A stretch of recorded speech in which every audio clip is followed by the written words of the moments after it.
It's September 11th, 2012. Yet another video blog. Or as I'm coming to find out, vlog. Sounds kind of weird to me. I didn't want to get out of bed this morning.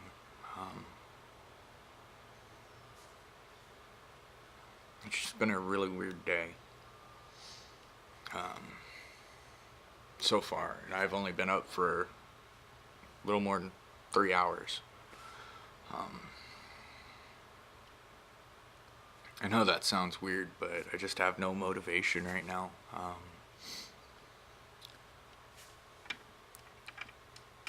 How do you... I don't know. It's not as bad as it's been. It's just kind of hard getting moving.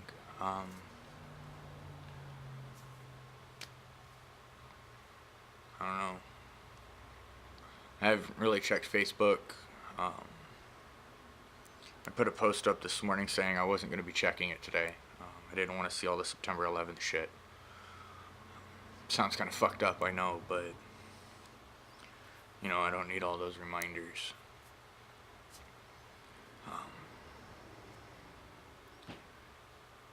You know, I can probably write a pretty good couple of pages on the events that happened from 5 a.m. to September 11th of that year till about, I don't know, noon, 3 o'clock, you know, take your pick. I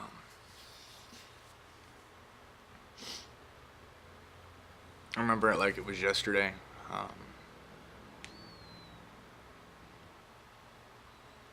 You know, and it was weird. It was surreal.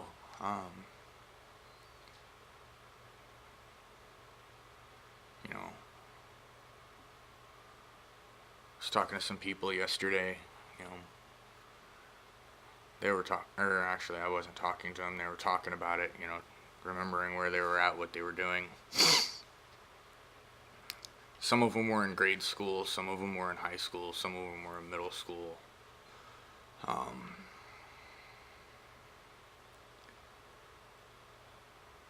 just sat there and shook my head, you know, and then somebody asked me where I was, and I, you know, told them I was serving my captain coffee. I was cranking at the time, mess duty, and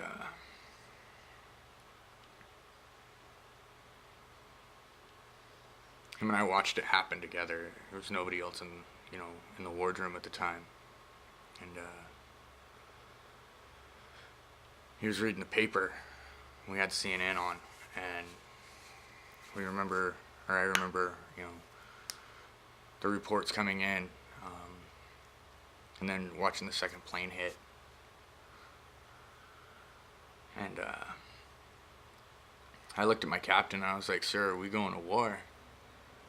And he looked me square in the face, deadpan serious, and he goes, "I sure as fuck hope so." And then he kind of thought about it in a minute, and he goes, "Ain't you got somewhere to be?" I was like, "I think I should." You know, we didn't have any of our guns up. We were in port. So, you know, we didn't have any guns on the boat, you know, out on the boat or anything like that. I went to the armory and picked up my 50 cal. Or at least the keys for the locker. And then I got my gun. I got it set up. Ammo on station. I made sure everything was ready to go. And within 20 minutes I had 1,000 rounds sitting on station. You know, I wasn't playing. Took my job real serious. And I was up there from for a couple of days. Um, no phone calls or to anyone. You know, we were in complete lockdown. Um,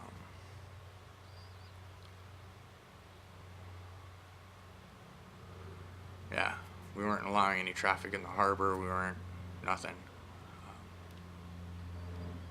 It was real surreal. Yeah. I watched the sunset that day. Still refused to give up my mount. It's the only thing that seemed real at the time. Something I can hold.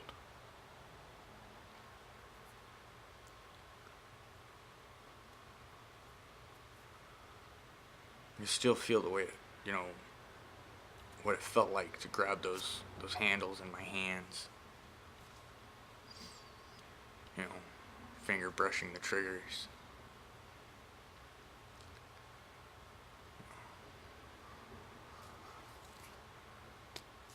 I can feel it now.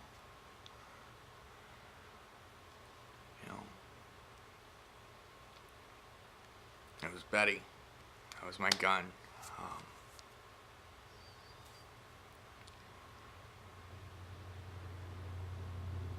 yeah, that was one of the most surreal days of my life. Everything changed. Not always for the better either. You know, um, it just, I don't know, I just didn't think about it then. Had a lot of time to dwell on it since. You know.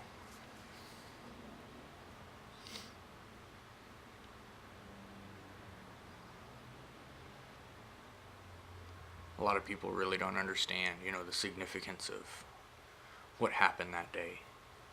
A lot of people think a lot of people died in the towers and the planes and everything like that. But,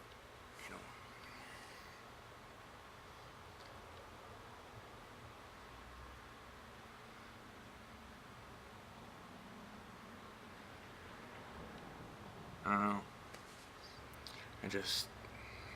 I don't know how to explain how I feel. I don't know how to put it into words. It doesn't seem real.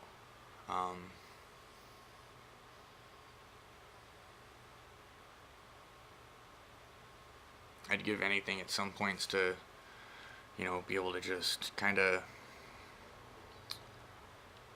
put it in the past and let it slip away. But I'm afraid if I do, it'll cheapen the memory. Which sounds odd, I know, but it was a major turning point in everything for us, and anybody that was in at that time, it was huge. It was a huge thing for us. It was the first time America had been significantly attacked like that, and on a scale like that. I mean, they tried to bomb the towers before, hadn't succeeded. And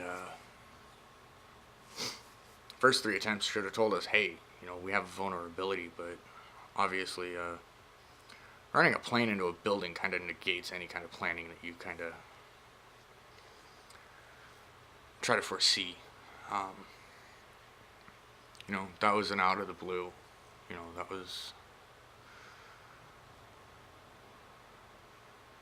That wasn't expected.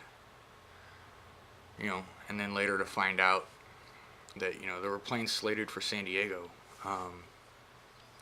New York just went ahead of schedule, and, the planes that were slated for other cities, never made it off the ground, and so those attempts were foiled. It was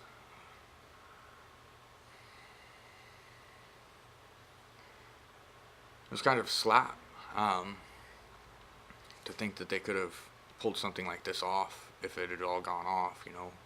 How many cities would have been hit? How many how many more people would have lost their lives?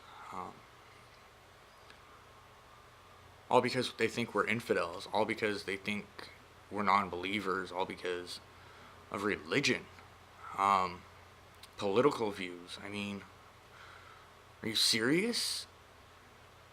It makes me angry to think that people think this, that, you know, I'm not a Christian man. I'm not a God-fearing man. After the shit that I've seen, no. Fuck that noise. But, you know,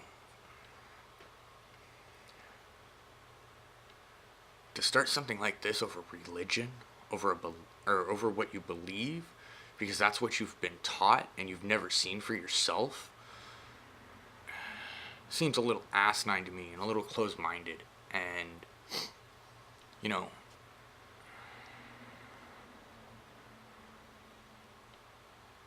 I don't know. I mean, narrow-minded people are the reason this world's where it's at.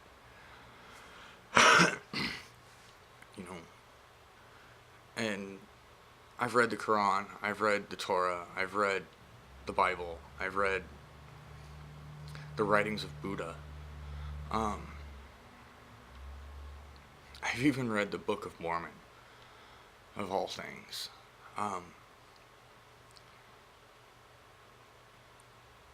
Nobody or didn't anybody else see that besides Buddha, everybody's praying to the same God? You just call him a different name. You take the writings and twist them, and you suit them to fit what you believe when you don't, and in the same process you take everything out of context. And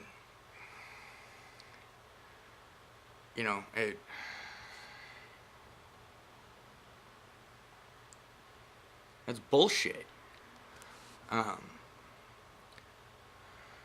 Jesus preached tolerance, acceptance. He taught us, he taught that, just because a man is rich or a man is poor doesn't make him any less of a man.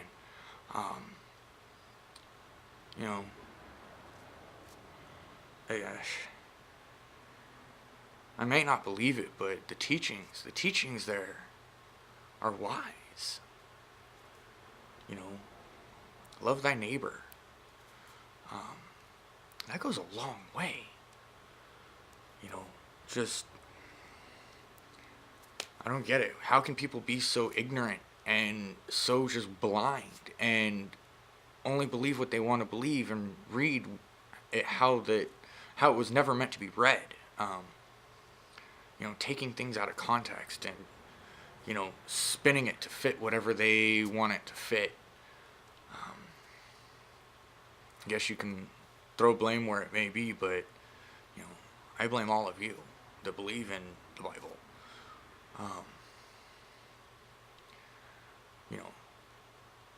I take it for what it is. It's great lessons. It's a little bit of history. It's a little insight. And sometimes it's wise words from wise men that,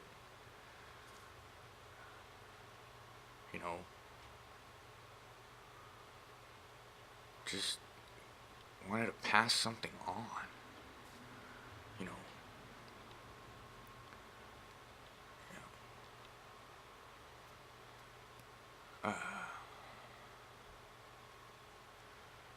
But I guess, our reaction to 9/11 was eye for an eye, tooth for a tooth. There was really no turning the other cheek on that one.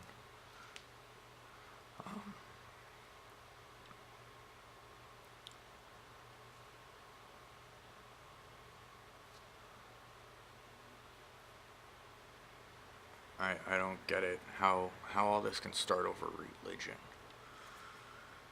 Everybody thinks we went over there for oil or for whatever, and we didn't. Not at all. It had nothing to do with oil. As if that were the case, we would have been pumping crude from Get One, and we haven't. We haven't even touched their oil. So, any of you that think that it was, or still is, you're full of shit. You need to get your facts straight. We went over there to do a job. We went over there to get a dictator out of power and a terrorist that masterminded so many more atrocities around the world, but yet we only focus on the ones he committed here in the United States. The bombing of the Sari Club in Bali. That happened a few short weeks after the ship I was on was there. A lot of us were at that club when we were there. A lot of us partied there. A lot of us drank there. A lot of us had a lot of fun.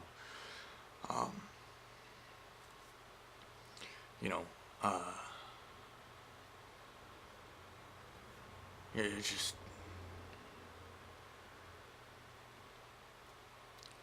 civilians just don't get it.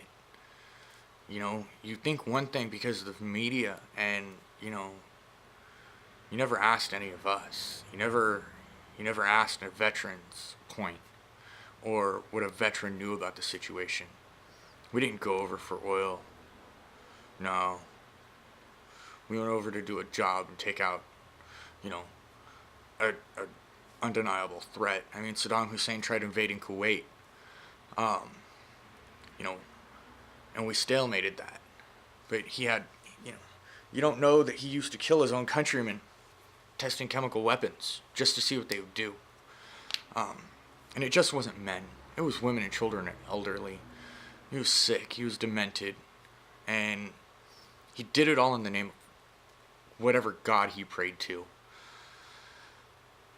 And, you try telling me that I'm not right, and, you've never seen the evidence. You gotta, wiping out entire villages just for the shits and giggles of it because somebody spoke out against him. He was crazy. He was evil. Saddam Hussein needed to be taken out, and I'm glad he hung. Bin Laden, he deserved what he got. If he'd have gone to trial, who knows what would have happened. But I'm glad he never came out of that house. That's for damn sure. I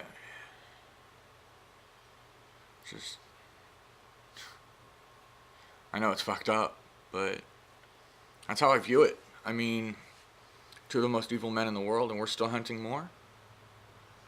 We'll get them. We'll get them all eventually. But you know what? It's not about money or power. It's not about oil. It has nothing to do with any of that. It's about making the world safe. And I might not agree with what they believe in, or their ways of forcing their beliefs on everybody else. But I can't stand idly. I couldn't stand idly by. I couldn't. I still can't. And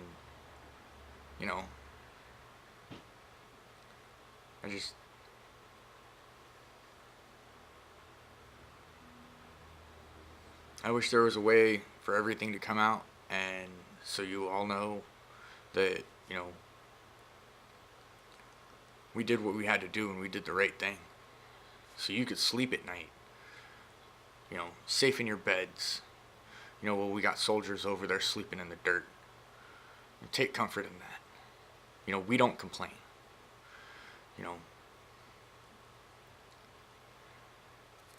Soldiers don't complain. We had a job. Well, actually, you know what? We have a job to do. Whether we're in now or we're not. A soldier's always got a job to do. Protecting the rights of the people that we serve. Not the government. We don't fight for the government. We fight for the people of the United States. I fought for the people of the United States.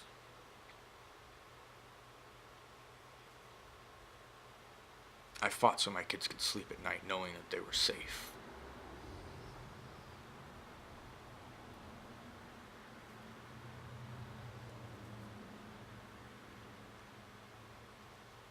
I fought for my friends and family.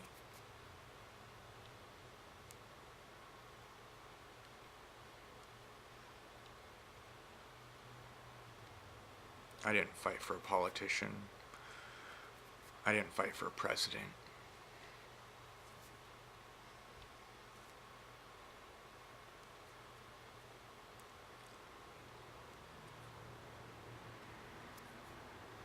But I guess that's something none of you will ever know. Or understand. Because a lot of you are just too blind to it.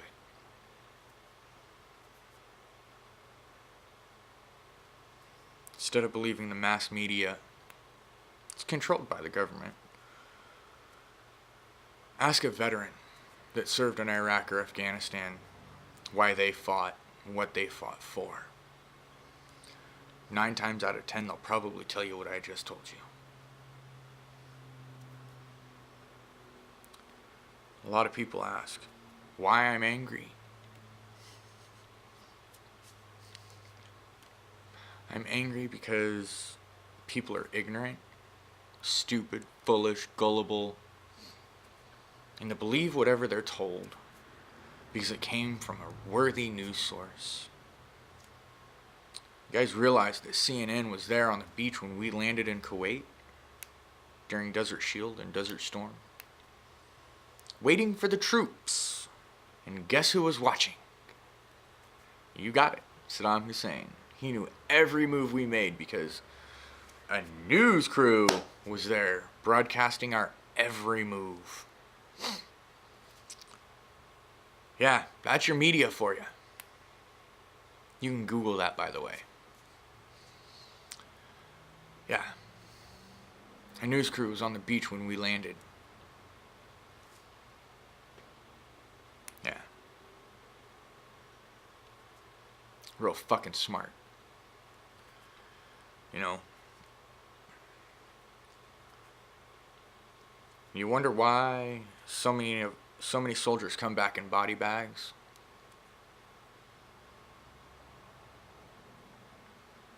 Blame it on the news. Blame it on bad intel. Bad luck. But you know what? A lot of us signed up knowing what could happen. We still made that conscious choice to join anyway. Remember that. Remember that well.